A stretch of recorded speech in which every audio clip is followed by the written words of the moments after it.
Assalamualaikum warahmatullahi wabarakatuh. Hai semuanya, perkenalkan nama saya Sri Wulandari dengan NIM 2406410889. Saya dari Prodi PGSD, Fakultas Keguruan dan Ilmu Pendidikan.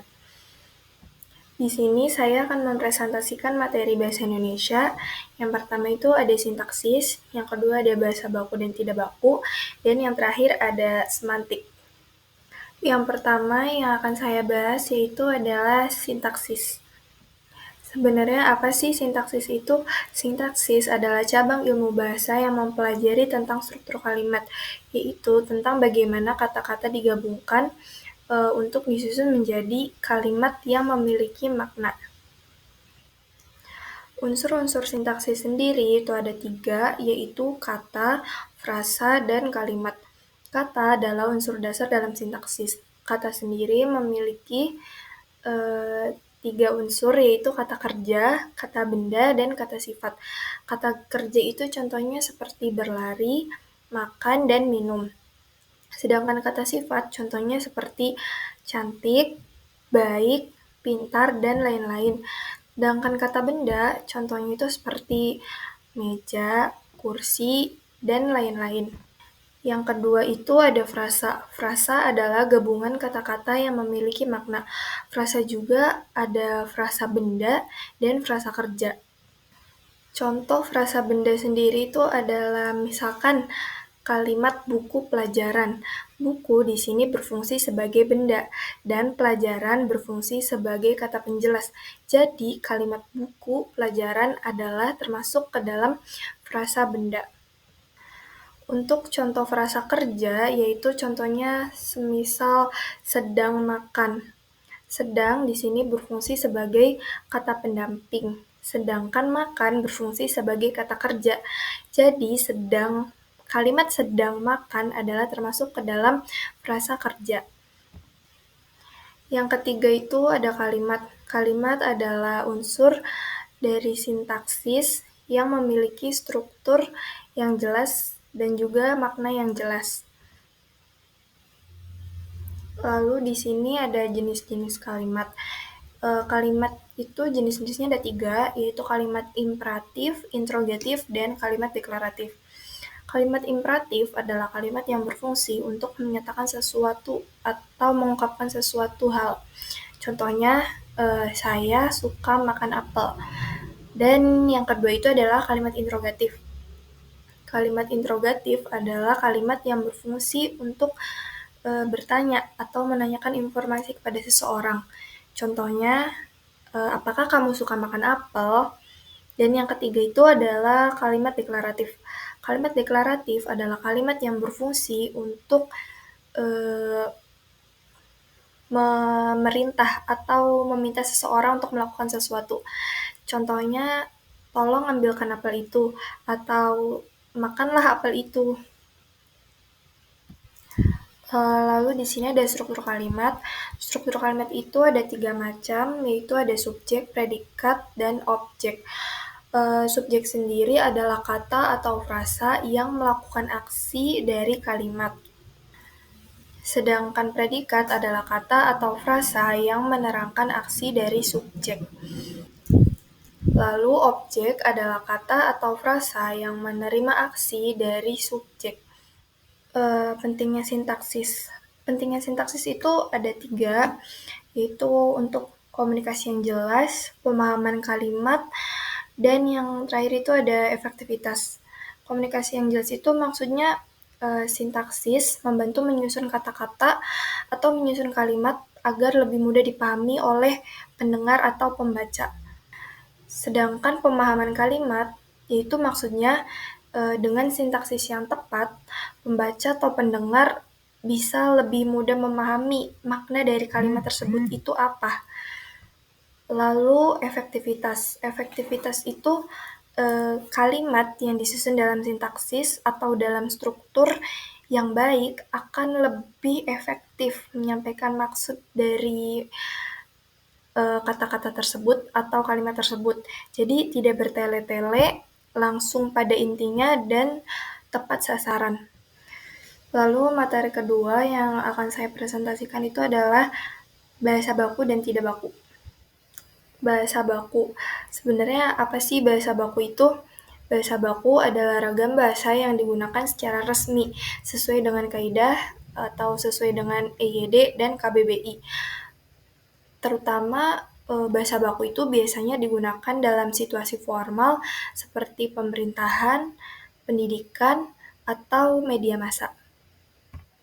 Lalu ada 3 aspek dalam bahasa baku, yaitu ada aspek kodifikasi, kebersamaan, dan difungsikan sebagai model. Aspek kodifikasi yaitu bahasa baku telah dibakukan secara resmi melalui kamus, tata bahasa, dan ejaan. Kebersamaan. Yang kedua itu kebersamaan. Maksudnya, bahasa baku mencerminkan identitas bersama suatu kelompok atau suatu bangsa. Dan umumnya memiliki prestise yang lebih tinggi di masyarakat. Yang ketiga, difungsikan sebagai model. Bahasa baku difungsikan atau menjadi acuan atau model penggunaan bahasa yang baik dan benar, terutama dalam situasi formal. Ciri-ciri bahasa Indonesia baku itu ada 5, yaitu sesuai dengan KBBI, tidak dipengaruhi oleh bahasa asing atau daerah, digunakan dalam konteks formal, sesuai dengan EYD, dan yang terakhir, pemakaian imbuhan eksplisit. Sesuai dengan KBBI itu maksudnya sesuai dengan Kamus Besar Bahasa Indonesia. Jadi, bahasa baku itu telah dibakukan dan telah sesuai dengan Kamus Besar Bahasa Indonesia. Yang kedua, tidak dipengaruhi oleh bahasa asing, yaitu tidak ada campuran bahasa asing atau tidak ada campuran bahasa daerah lainnya. Dan yang ketiga, digunakan dalam konteks formal, yaitu biasanya digunakan dalam pidato atau acara-acara penting seperti pemerintahan, politik, pendidikan, dan media massa lainnya. Yang keempat, sesuai dengan EYD, yaitu ejaan yang sudah disesuaikan.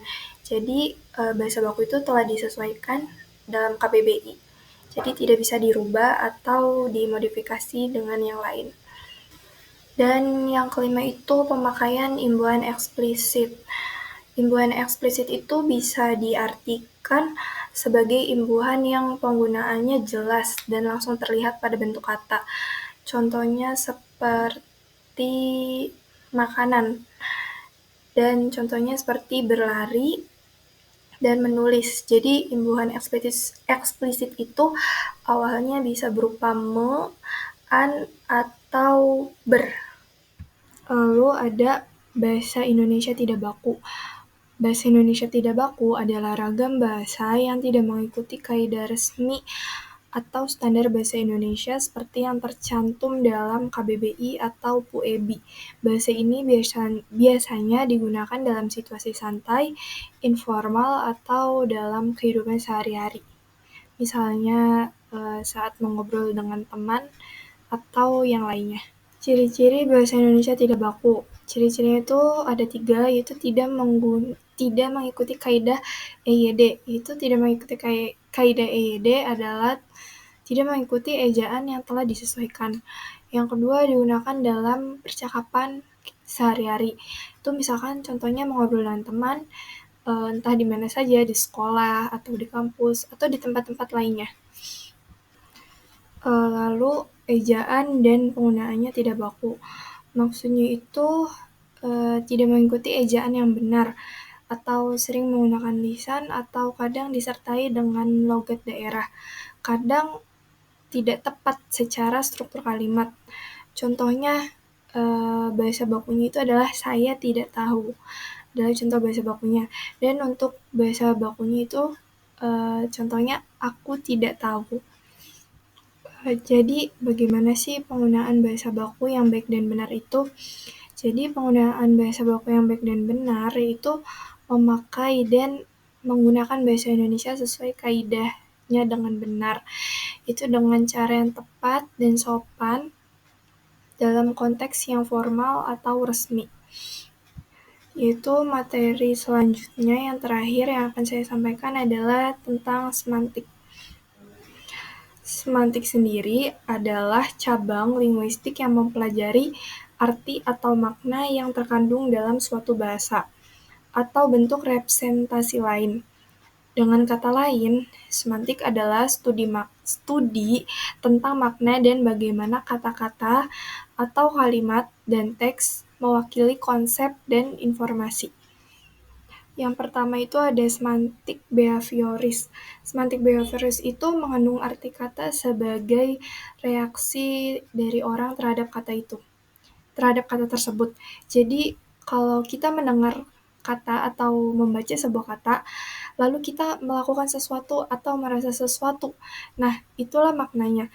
Misalkan kita mendengar kata ular, di situ kita jadi langsung refleks takut dan langsung mundur. Berarti kata itu mempunyai kata yang bereaksi terhadap diri kita. Lalu yang kedua ada semantik deskriptif. Semantik deskriptif itu artinya lebih ke arti kata yang dipakai oleh orang zaman sekarang. Jadi nggak peduli dulu asal katanya dari mana, awal katanya itu berasal dari mana. Yang penting sekarang kita itu mengerti dan dengan arti tertentu. Contohnya kayak kata gabut atau yang lainnya yang sekarang artinya lagi nggak ada kerjaan.